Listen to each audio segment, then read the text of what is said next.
Hey, I'm back. It's been fucking forever. I know it's true. All right, I've already managed to get a warning on here. This is Bill Jeffrey.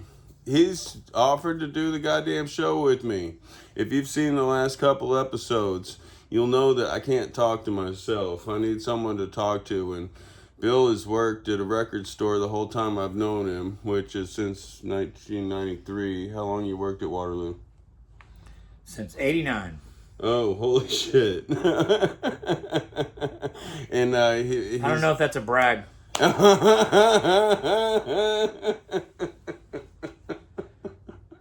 Okay. Yeah. Also, did the comic book Motards. That's how we're tied together from 1994. Motard Scare the Hell Out of Your Neighbors single.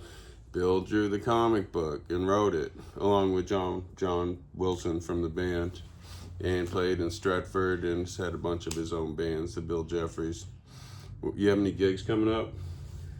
Just this one. All right. I'm playing at 4 o'clock, but I probably won't upload the show for that.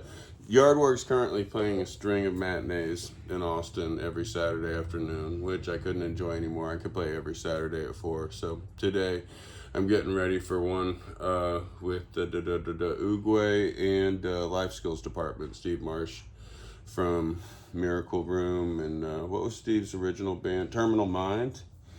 Anyway, this show's going way back. All right, so we're going to talk about 3 records today, and I'm actually going to let Bill talk for a second because, believe it or not, he might be able to talk more than me. And 2 are record store day releases because we're just getting over that. So, what do you want to talk about first, Bill? Cheap Trick. Alphabetical order. We're going to talk about Cheap Trick. They've got a new album called All Washed Up. And goddamn, Cheap Trick is awesome, right? They're on a roll. How do you rate this album? It's better than it needed to be. Yeah, it's way better than The it needed back to cover's be. hilarious. It's got their whole catalog, but clearly I can tell by the bottom, they're all the recent imports. And also they have doubles to make it look bigger. But I didn't know a special one was on vinyl. I'm very jealous. Oh, yeah. So, okay, so when I said Cheap Trick's been on a roll, I'm going to say their last 4 studio albums. This one is 5 back. But for me, the fucking roll started in 2016 with Bang, Zoom, Crazy, Hello. This album is awesome. For me, when Dax, Rick Nielsen's son, came on drums, that whole run of albums that includes In Another World, We're All Right. I'm not going to include the Christmas album because I like it. It's great, but it's a Christmas album. You know, It's a great Christmas it's album. a I mean, they great. You couldn't really do any very better. very '70s. You couldn't do any better for a Christmas album, but okay, yeah. So anyway, I think, and they're kind of on a streak where like, kind of like Motorhead got, where like, I feel like the songs from these albums are kind of interchangeable. You know, like are they working with the same producer? So this is the latest was right before this, right? Right.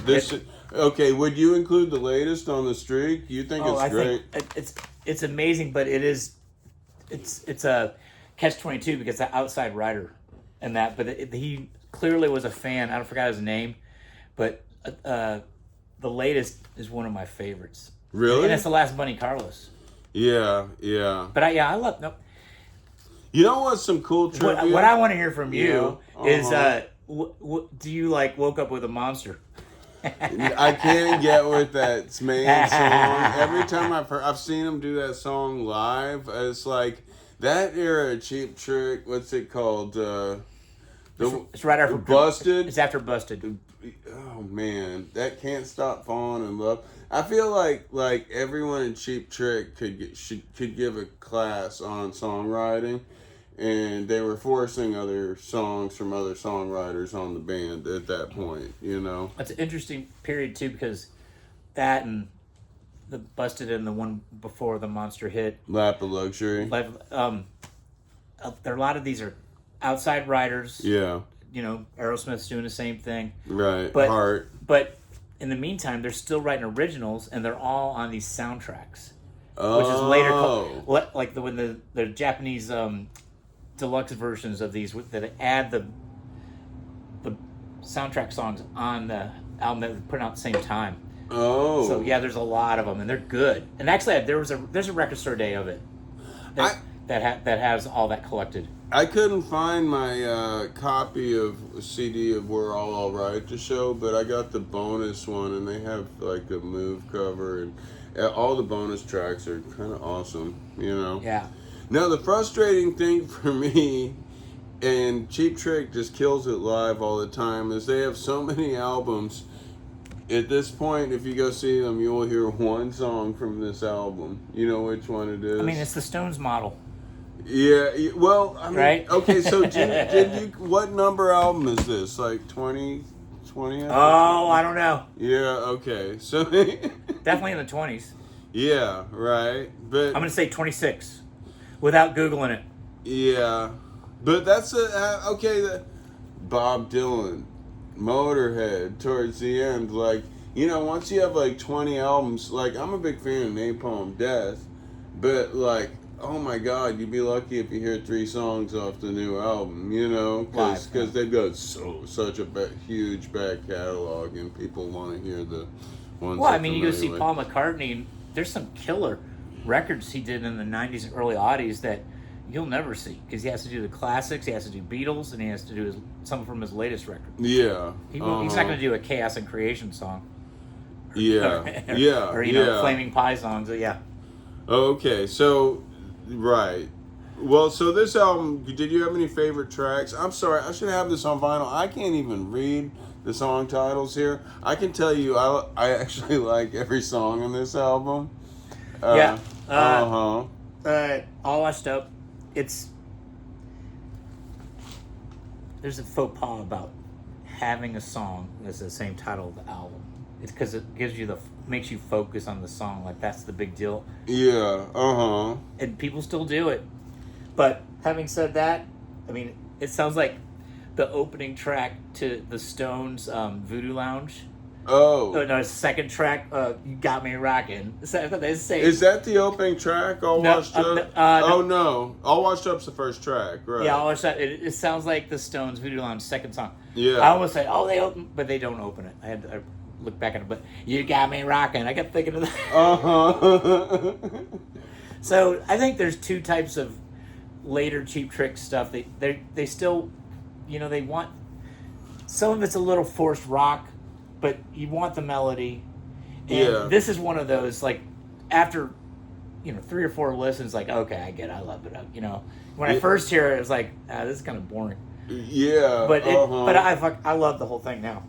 Well, like when you've written like fucking 300 rock songs, you know, and you've got grandkids and stuff, and like you're like, I'm gonna go out there and play to the summer crowd, whatever. Another thing about this, maybe you agree or not, is I think I'd like to refresh my memory and listen to these 2 again. But I think Rick is doing more wailing on guitar. I think it's because Robin's son is on it, so he's encouraged. It's to play Rick's son. Yeah, Rick's son. Sorry. Yeah. No, Rick's son is the drummer. Rick's son's Robin's the drummer. son's on this now, and he backs up his dad live. Oh. He looks just like a mini Robin, and he's on guitar. That's his name, initial on there. To give him credit, but he's on the album. Oh. And okay. he gets the extra energy for the guitar. So I think you know, like Rick's got something to prove or something, because there's more solos than normal, right? I don't remember the solos being so prominent on the last 2. They're always kind of there. But he's ripping on almost all these songs. Well, what I like about the slower, more melodic songs is they seem to reference the Beatles a lot. Oh yeah, Beatles and quote, he's really, for sure. really going for a George Harrison lead guitar sound. I feel like the lead guitar player I'm hearing the most referenced by far is George Harrison on this record, which I love. Like, for me, George Harrison's lead guitar tone is the Beatles sound if you're going to isolate it to one element, you know. So I mean, I'm not a huge like typically a ballad rock ballad fan, but these guys are these guys should teach a class in songwriting. But the songs I like that stick out to me, I really like song number 2, All Wrong Long Gone, which is like a mid-tempo. It sounds like something from those about to rock, like AC/DC. Really? Yeah. Right? Come on. Yeah. I like how he has like a countdown in each verse, but you can't remember why he's counting down these things or what that's about. But it sounds great, you know. So the song that they seem to be playing in their set is song number 3, the riff that won't quit, which kind of seems like along the lines of the more forced rock songs, or like just good bridge on that one. Yeah, really good bridge on that. Yeah, that's good. Yeah, it's good. Uh-huh. Sounds like a throwaway song, but it's good. It's good. And then Bet It All is the next one. That's Beatles. Yeah. Right. That's got the Beatles quotes in it. You know, it's like that down thing. Yeah. The best thing is like a total ballad. No. That's the best thing is the Beatles song. Sorry. Yeah. The Bet It All. You can tell they all get co-writes this time. Oh yeah. You can tell Bet It All is probably the weakest link on the album, and you can tell it's the Tom Peterson led one. Oh yeah. It's like, thank God they all wrote something, because it would have been, "Does I know what I want?" It's just that same. You can just tell it's a trotting song. Tom Peterson is always so far down in the mix. You notice that? Okay, so he invented the 12-string bass. Yeah. So every string's got 3 strings, and it's so. Well, it's reminding me of a bass player we're gonna talk about real soon, Bill Wyman. But no, he's awesome. Like, you hear him sometimes, like you're supposed to hear the bass. You really get it live. Yeah, how important he is. How important he is in the band. That double plate bass sound. Yeah. Double string bass sound. So. But yeah, I'm sorry. The best thing was the Beatles quote one. Oh yeah. That's what I meant. That's a. I think it probably belongs in the canon of Cheap Trick songs, like right next to, Something from Heaven Tonight. Yeah. It's a good melodic 70s feeling song. I was thinking about even in the 80s on the albums that are spotty, when they managed to get a fucking hit together, it's great. It's like a classic, like fucking Tonight It's You is an awesome song. She's Tight. Yep. Is awesome. Yep. And it's like they weren't even hip anymore, but they could still manage to put a hit together for like even in their off years on every like third album or so. Well, their last album of originals before Life of Luxury Lap of Luxury. The Doctor. I got a soft spot for the Doctor. The production is very dated. Yeah. But there's some good songs on there. They're very good crafted pop songs. I'm gonna have to go give that one a chance. Okay. And before that, what was that? Not Next Position, Please, but what was the one with Tonight It's You? What's that album called? Oh, it's Blue. Yeah. I think the album's tied Tonight It's You. No. No. Yeah. God dang it. So I'm It'll Cheap Trick come to fan. me. Yeah. But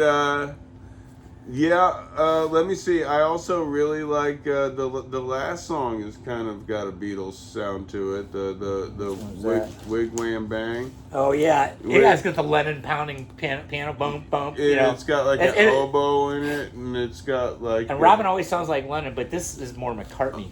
Yeah, leaning, yeah, totally. Right, because of the goofy show tune type feel. It's got his corny show tune feel, but it works, and it's awesome. But the last track on here, 12, the 12 Gates, that's the song they released first before the album came out. And it's got that real dramatic, it invites you in. It's a really good, I think it's a good pop song. Yeah. And the Bad Blood song opens it. It has a good 70s feel to it. Yeah. It's like Uh-huh. but it's like a combination between Heaven Tonight and then One on One. It's like a merging of the two. Uh-huh. Because I love songs from One on One on, but it's obviously the strongest stuff to me is the 70s stuff, up to Dream Police and All Shook Up. Yeah. That I mean George Martin produced it. Yeah, right. Like but One on One comes out. I mean, there's a kind of a theory that Next Position Please is when Rick started from scratch. All the songs up to One on One were written. Oh yeah, they had like a million. If you go back and listen to like the bootlegs of them starting in playing shows in Wisconsin in like 72, 73, they've got so many, and they've got good songs that were never on anything. They had years to like Woodshed. But they, when you listen to those 70s shows, they do this really dated long thing about girls stripping or something. Oh yeah, it's like a 20-minute thing, and it was their thing, I guess. It's really funny. Oh man, I'm gonna have to give another listen. Dancing with the Band. Yeah, that is a typical Cheap Trick rocker. Yeah, it reminds me of actually from Next Position Please. Dancing the Night Away, that Motors cover. Yeah, it kind of reminds me of that. Probably, I like Love Gone too. It's a good ballad, Yeah. No, the whole thing. You see, now I'm like, I listen to this album so much, and I listened to it twice through today, and like now I can't even place in my head which song's which. I just know all the way through, like all these songs are well written. Yeah, it's just songcraft. They all get credit writing it, but it's Rick. He's just so good at this. I'm a Monster Bridge fan, and it's got bridges galore on here. Really good bridges. Robin Zander gets hired out to help bands write songs. Robin's great. I think their merging of the two on these later records is definitely important. It's not all Rick at this point, but he's still the rudder, Okay, so I know Bunny Carlos isn't on this band, but I heard something cool about him. And that's when Poison went in to record their first album, Look What the Cat Dragged In. The producer brought in Bunny Carlos as a drum consultant. So Bunny Carlos did not play any drums on that album, but he told Ricky Rocket what to play. Like, he sat behind him and kind of coached him. And Ricky Rocket took it. Yeah. Yes, Mr. Carlos. I don't really like them, but I always thought the first Motley Crue record was a Cheap Trick record. Yeah, really I always Trick. heard that Vince Neil sang in a Cheap Trick tribute band. There you go. That checks out. When he still had a voice. But the thing is, Robin Zander still got just about every part of his voice, it seems like, Like, I saw that last show opening for Rod Stewart, and that's when I knew about his son. Yeah. So he's like, it's kind of what the Beach Boys do, he's got his son singing, he's behind him. Yeah, really. Willie Nelson. And Willie Nelson, yes. Yeah. And he's basically just singing the same notes as Robin, making strengthen that. Yeah. But, you could, when Robin was on his own, he was still there, but you could tell there's no way he could just keep doing this. He's got to take it a little easier. They are like the big arena opening act for everybody. You can add them to everybody's bill and sell a few more thousand tickets, it seems like. Because last time I saw them, me and Aaron Fox went, and it was near my birthday, and the show was Jason Bonham's Led Zeppelin Experience. Oh, yeah. Cheap Trick, I saw them. Foreigner, right? God, Led He was Zeppelin at that Experience is awesome. Like, the whole thing was awesome. Like, it was. I've never bought, I bought a Foreigner's record since then. I bought a copy of Head Games. But, like, I like is it Head Games? Yeah, Head Games. That's one with Dirty White Boy and... Yeah. That's a great record. Yeah. Anyway, shit, I never bought a Foreigner record. I knew every song on that. But Cheap Trick was the most legit band. They actually had some new songs, and they had more original members, and they were breaking some new ground and not just doing the hits. But oh my God, Led Zeppelin Experience is awesome. I had a good time watching it. I think I was at that show. That was I definitely so good. saw them. That was out at the racetrack. Yep, I was there. Okay, well, it's time to move on. Both of All right. us fully approve of this. Do you have a favorite song on this? Sean and I used to just say it at the definitely, same time. definitely. I already said my favorite. Best Thing. Best Thing is really great. Yeah. That's that gets caught in my head. I'm gonna go with that or All Wrong, Long Gone. It's just it's classic Cheap on a Trick. collection of their later stuff. That's going to be on there. It has to be on it. Yeah. You're right. All right. Now we're gonna move on. If we're doing in Stones are next. alphabetical order, we're gonna talk about. Oh, I didn't even put it away correctly. Oh, that's the Cheap Trick disc. Will you hold this up? This is the new reissue of Black and Blue from 1976.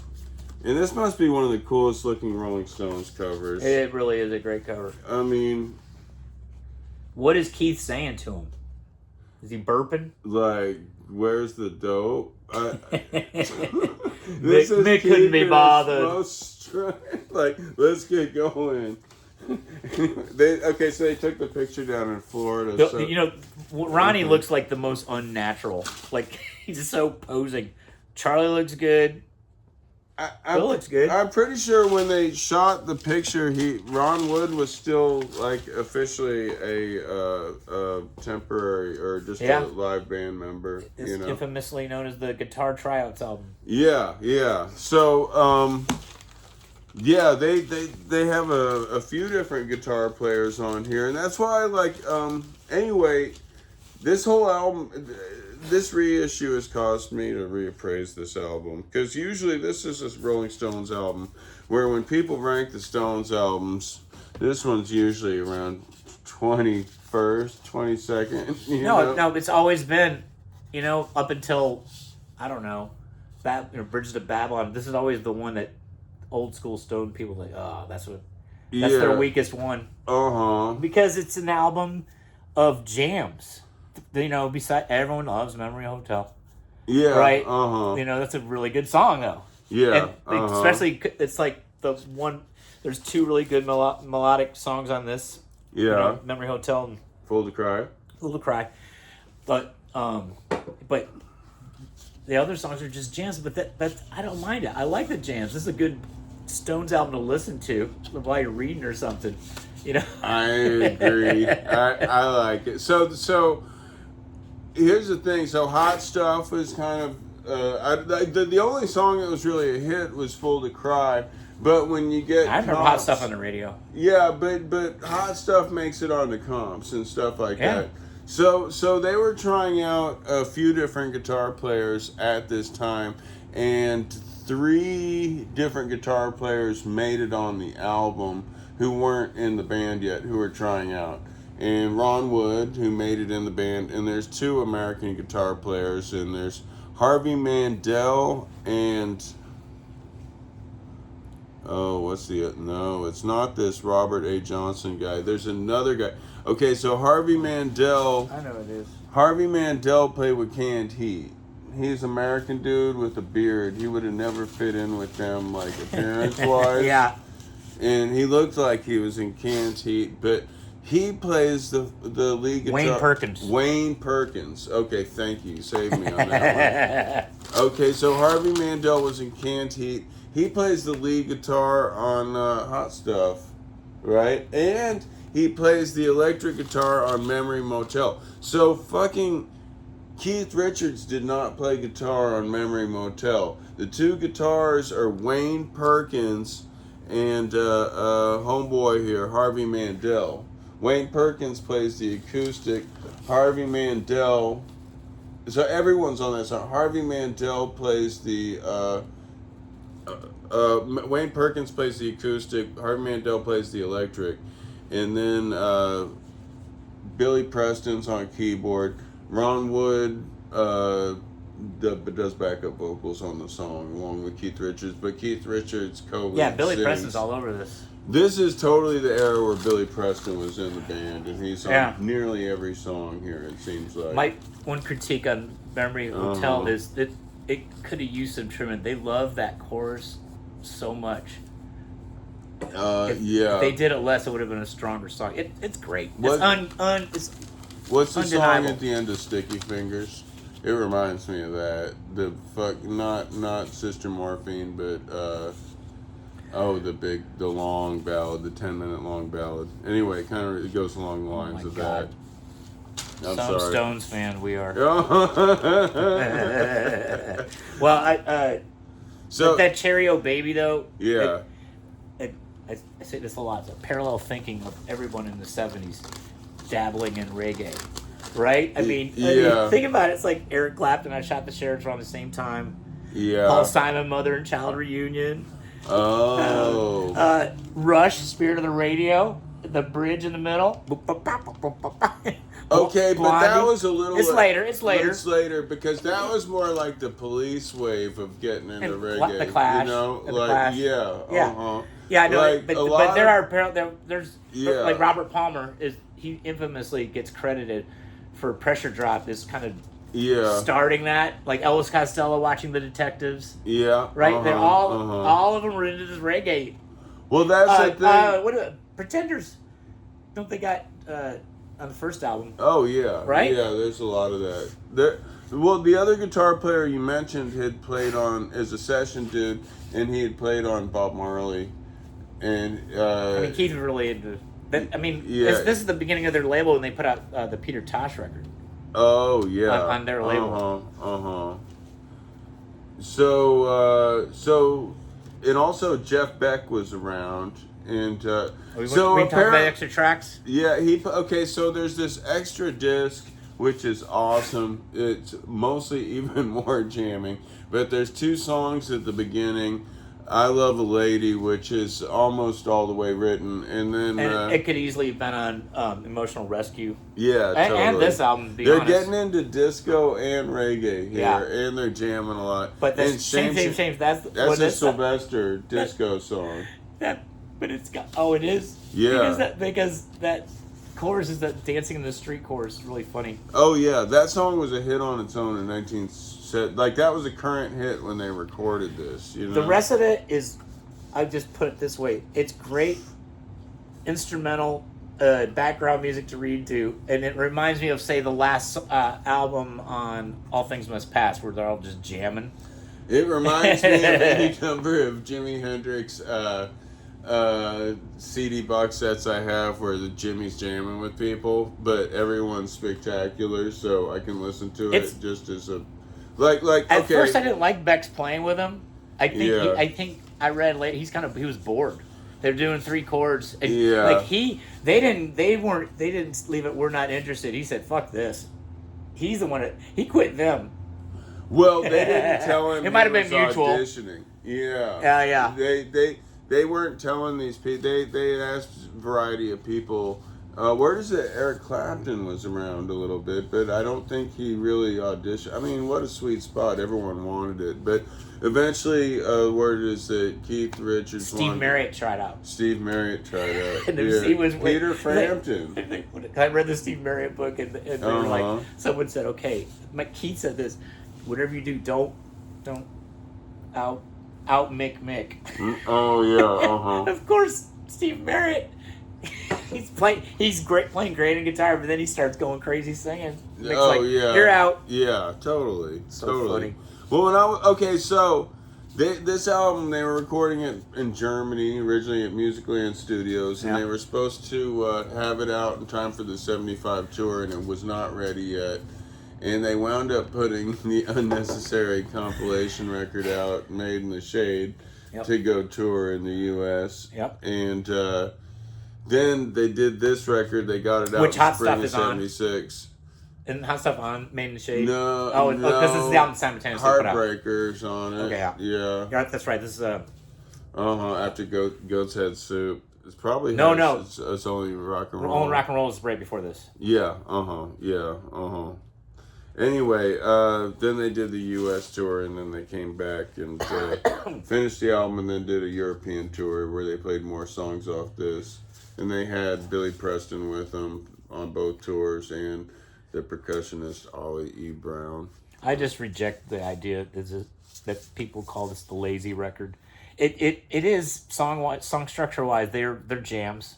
Yeah, But I don't care. I like it. I like it. Too. And the older I get, the more I appreciate. Well, especially this time record. has been. I think time's been good to this record. It I mean, has. the worst song though that's just unforgivable is I think, is it Crazy Mama? No, maybe. You know what? Side 2 is not that impressive. Hey Negritas. Hey, Apparently, that's the song where Ron Wood knew he had the gig. He gets one of the rare Stones thing. He gets inspired by Ron Wood or something like. Oh yeah, in melody it says inspired by Billy Preston, but there's some discrepancy on that because. Because Billy Preston basically does that song in different words on one of his albums. Bill Wyman did a solo record where he re-recorded the song. Oh, okay. And on Bill Wyman's album, it's credited exclusively to Billy Preston and not Jagger Richards. Of course. So Bill Wyman being a dick. Yeah, Pissed off he didn't get credit for some of his songs. Well, that's the thing. Okay, so I'm always taking the bass player apart. But Bill Wyman... For me, it was he shows such restraint, like Bill Wyman to me does what a rock bass player is supposed to do 100% of the time. Uh-huh. I can't make myself do that. You know what I mean? He's like so in the background, but there's some songs on here like Hot Stuff you can really hear him, like when they're getting into some of these jams. How about Emotional Rescue? He's awesome on that. Yeah, yeah, you're right. Anyway, great. Yeah, check it out. There's also a super deluxe version that has a live show from like London, Royal Albert Hall or something. Oh, Not okay. Royal Albert Hall, but one of the other places in London from the 76 tour. But I just have the deluxe version. And it also comes with the Steven Wilson remix, which is on that, and this version, which I personally love hearing. More updated mixes of classic albums. I tend to hear the bass and drums clearer and stuff like that. Yeah. Oh, yeah. Well, then that leads us to our next one of one of the best drunk bass players ever. I love her. Drunk bass players? No, one of the best. Punk bass players. Yeah. She's a badass. That's the thing on this. Okay, so we're going to talk about the Talking Heads demos. So this and the Rolling Stones are Record Store Day releases, right? Which is now a couple weeks ago. Okay, so this is the Talking Heads demos. This album is called Tentative Decisions, Demos, and Live. I'm going to take the wrapper off. Yeah. But this is all demos when Talking Heads were a 3-piece before their first album, before Jerry Harrison was in the band. Demos and Live is the title of an LP, a 7-inch by the band Talking Heads, featuring early demo recordings, live performances. This compilation traces the band's progression from raw punk minimalism to a more structured and angular musical approach that reflects broader shifts in the post-punk aesthetics of the late 70s. It's 4 songs from More Songs Than Building and Food, and 5 songs from Talking Heads 77, and then the B-side that you only heard on the name of this band is Talking Heads Live. I wish you wouldn't say that. Or are you talking about Love Comes to a Building of Fire? Yeah. Okay, I've always loved that song, and it really shouldn't. Okay, so you realize that listening to this, that you have a number of realizations about the band, right? Well, first off, Jerry's important. Jerry's important. Right. First off, on 3, we're both going to say our favorite Talking Heads album, okay? Think about it for 1 second. You can't do it? No, I can do it. Okay, 1, 2, 3. That's number 2. More songs about buildings of food. Here's what I'm thinking. Okay, so I'm going to rank Talking Heads albums. More songs about buildings of food. Remain in Light. Speaking in Tongues. Fear of Music. Talking Heads 77. Naked. Little Creatures. Whoa. True Stories is my least favorite Talking Heads God. album. Little Creatures Below Naked. I like Naked more. No, yeah, I should take that back. Well, you should also take. I personally, I have a bone. I didn't. Speaking of Tugs, pissed me off because Remain in Light. I mean, I had those when they came out. That's how old I am. And that was the Remain in Light first is one of stuff the most- I heard. Yeah. One of the most amazing records. I mean, I like the early records. I think Fear of Music is also just it's underappreciated. It's an amazing record. But Remain in Light just knocked me out of my. It's like it's dark. It's just everything about it is just amazing. It's so and then I think I read in interviews like when they're promoting Speaking Time, David Byrne fell in love. So the songs are all happy, and I like it now. I saw that tour. Yeah. I was on the. You saw it at the City Coliseum in Houston. Yes, I did. Houston, okay. So, I was on a Boy Scout camp out that night. I wanted to go anyway. So go ahead. Well, no, it's just that I like the album now. I have to stress that. But at the time, I hated it. I mean, come on. After Remain in Light, oh my God. I know, but it's like they're neutered. It's like, yeah, but they got the total hit formula. It's got like it starts with just hit. You know what I mean? It's because it's got the Burning Down the House, and then Girlfriend is Better, and Make that melody, home, you know. That one's kind of become a yuppie anthem. I really liked it back in the day, but it's kind of aged poorly. I like the whole album. Don't get me wrong. I really do like it. Great. It's just not at the time. I was pissed off. I wouldn't. Not in my top 10.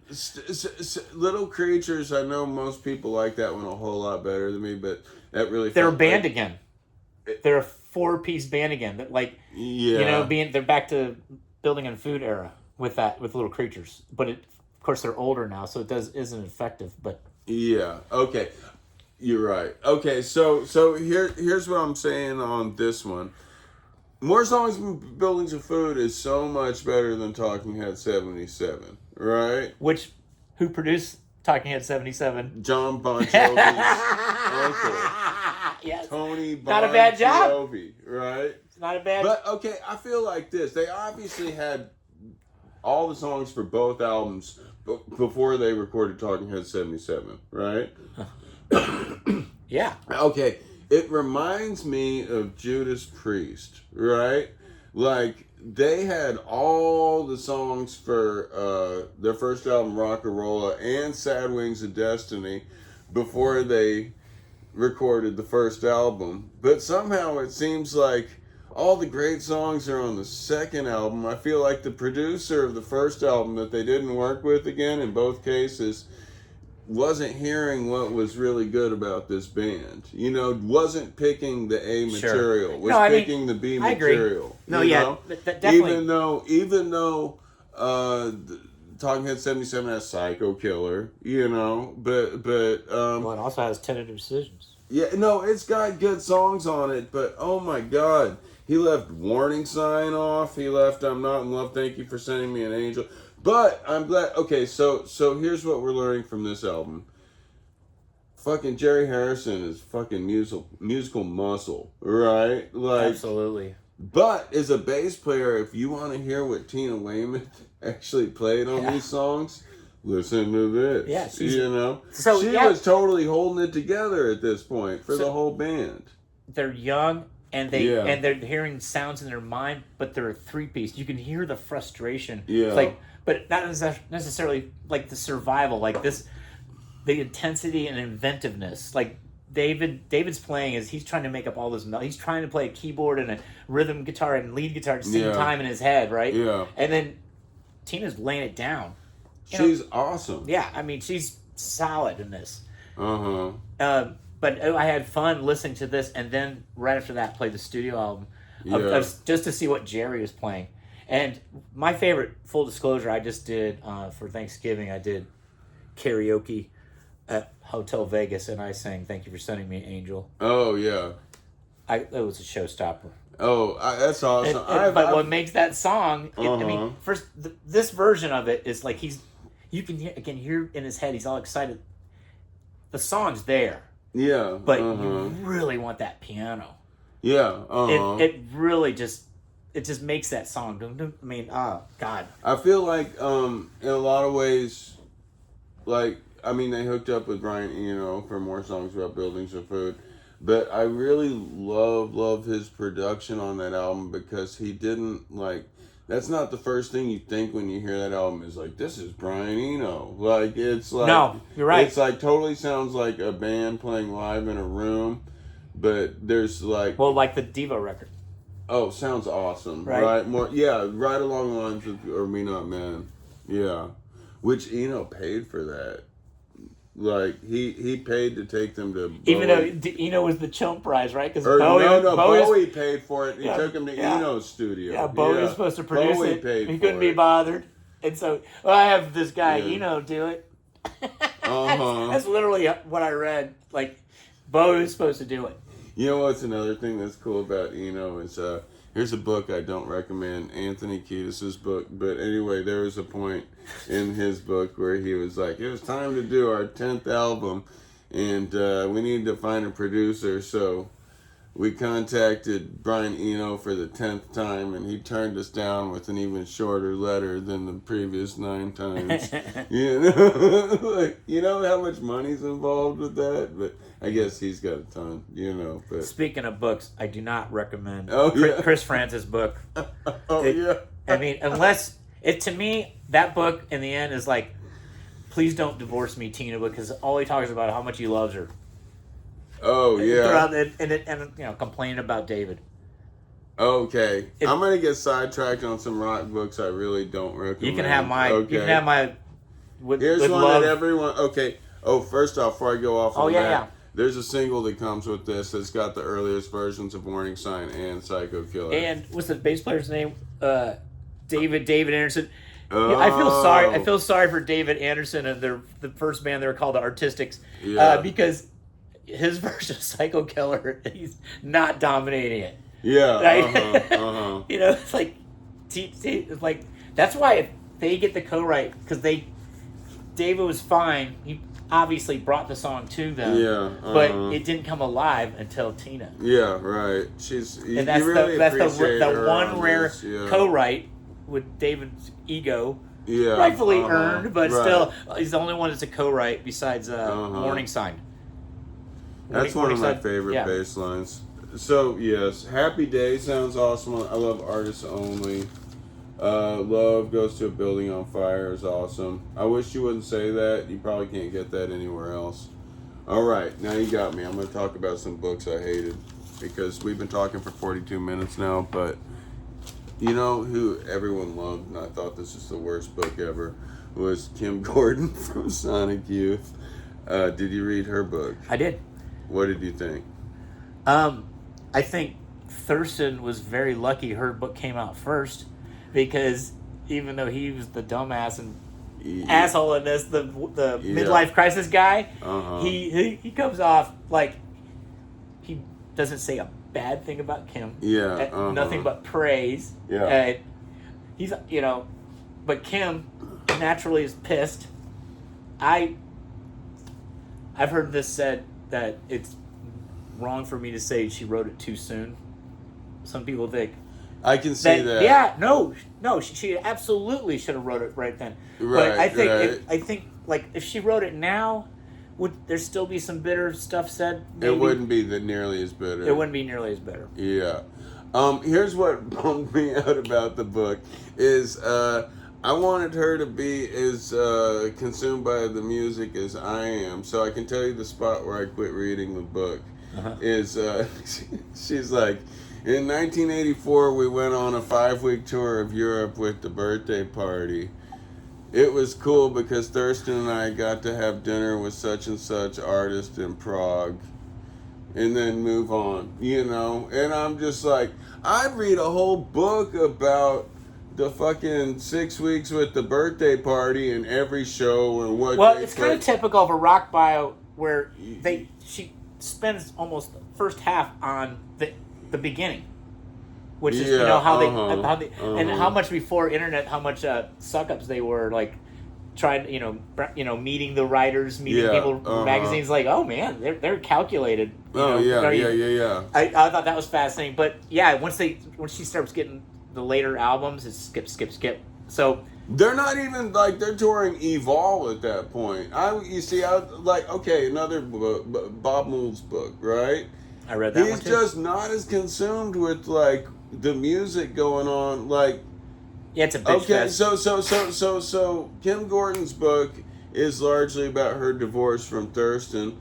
Bob Mould's book is about him coming out as a gay man, which is awesome. But what I really wanted to read about was like more Husker Du, you know? Like, Well, you could read simultaneously yeah. the Bob Mould book and then the writer that did the Husker Du book that Bob refused to interview. Yeah. So you can put them together. Like Yeah. you get a lot out of that book. I think it's well written, but I forgot that guy's name. I like that book, but you would like to get a little Bob's perspective.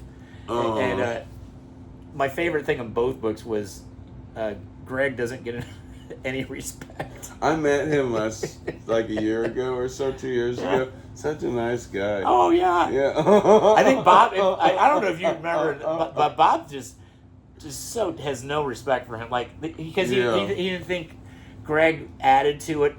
The final straw was. We have to hold on to this. This is a good jump off point because we just passed 45 minutes. Okay, bye. No. Because next week we're going to talk about Husker Du. Right? Oh, okay, sure. Yeah, right. So let me see. Next week we've got this Husker Du 1985. We can talk about. Let's 5 minutes more on fucking books we hate. Fucking Keith Richards' book. I like that one. You like that Yeah. one? Here's what I don't trust about Keith Richards' book. I'm sorry. The moral to each story is Keith Richards is such a badass. Like, I had to quit reading because he never, like, there's books. One thing that's very interesting about Keith's book. Yeah. What clearly makes him and what started his forming is he loved singing in the choir. And when his voice changed, he got kicked out of the choir, and he never forgave him, and he's never let it go, and that burns with him his whole life. And I think that's so funny.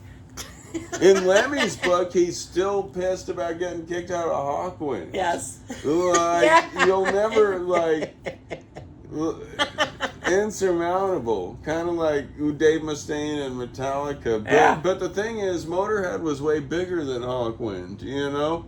Like, internationally. Like, he's still pissed, you know? As he should be. Yeah. Okay. I read Miles Davis' book. I read that too. It's just because he was dying. I think it was AIDS, right?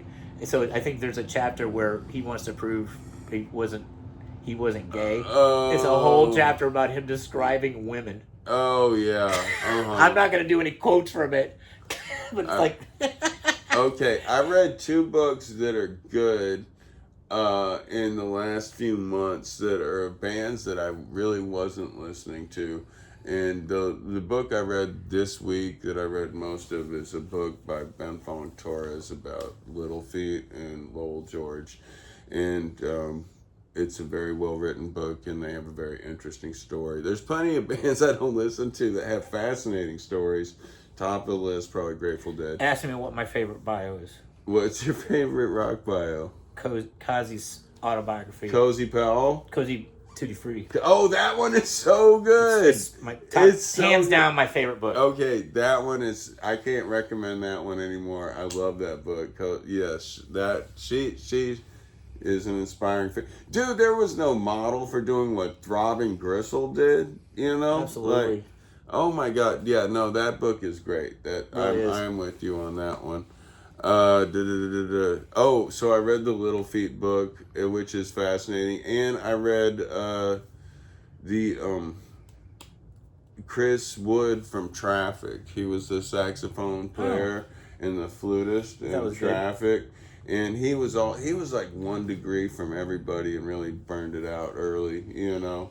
And I just learned a lot about like what a fucking prodigy Steve Winwood was, and how like everyone wanted to work with him, and Island Records was pretty much formed around him. You know, I mean, Chris Blackwell's managed him his whole career. You know, I like his synth records. That's it. Okay. If like- there's a guilty pleasure, I don't approve of this record. Ark of the Diver. I love it. Yeah, I like it. It sounds so good, doesn't it? It's like, you know what? It's no longer a guilty pleasure officially. I don't believe in guilty pleasures, but I do put that one on when I'm alone. Suddenly, I'm really sad. When you see a chance. Great. It's that. And the one with the tree is right before. That's Cynthia too. Oh yeah, He's leaning against the tree. With still in the game. What back? Is that back? No, what's it called? Anyway. I don't like the album after. Yeah, Ark of the Diver. Ark of the Diver. Just Higher Love. It had no. There's one in between that has. It's like from like '82. That's anyway. Man, I'm more upset about not knowing the answer to Steve Winwood than messing up that Stones question earlier. Steve Winwood been the organist at the Episcopal Church in the village they're from in north of England since he cleaned up his act in the early '80s. If he's not on tour, he's like the organist. And then when Chris Wood died, Steve Winwood was the organist at the service because it was in that church, But like he's been like a pillar of the community since like 1979 or something like that. I would see him if he played. Yeah. Anyway, they tried to get him in Cream, like everyone wanted him in the band, and he was like 16 or whatever, 17. But in a way, Eric got his way. You got him in Blind Faith. Yeah. Yeah. Man, so anyway, that's a good. The Chris Wood book is really good, and he started dating a woman who was like in Jimi Hendrix's posse of fly babes that followed him around, and so it drove because everyone was trying to be cool with their open relationships, but in the end, like no one really is, and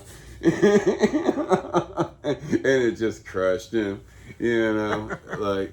Jimmy would call on his wife, I read John Cale's book, and he talks about how Kevin Ayers slept with his wife. Kevin Ayers? Yeah. Kevin Ayers from the band with Robert Wyatt. I think he's an original Soft Machine. Oh, and his solo albums are amazing. You know what I thought was interesting in the Velvet Underground book was that one of the final straws between Lou Reed and John Cale was that John Cale started dating the designer Betsy Johnson, who was making custom stage outfits for him. And John Cale was already better looking than Lou Reed, but once he was getting these like custom clothes made by like Betsy Johnson, the designer, and no one was looking at Lou Reed anymore. And that's where it ended. No, Lou was just sick of the violin, man. He's like, really? Dude, that shit sounds awesome. No, Stephanie I agree. says. I'm just Lou. No, it was a clash of egos. Yeah, Mainly Lou's. But Betsy Johnson, she got in there somewhere. She factors in. All right, so that's 53 minutes and 15 seconds. Thanks a lot, Bill. I really appreciate it. We could just talk about rock bios for a while, too. So anyway, next week we're going to talk about the Beatles. We're going to talk about Husker Du and the English Beat live at the BBC Record Store Day release. All right. Anything else you got, Bill? Nope. All right. Y'all have a great week. Thanks for watching. I appreciate it. Bye-bye.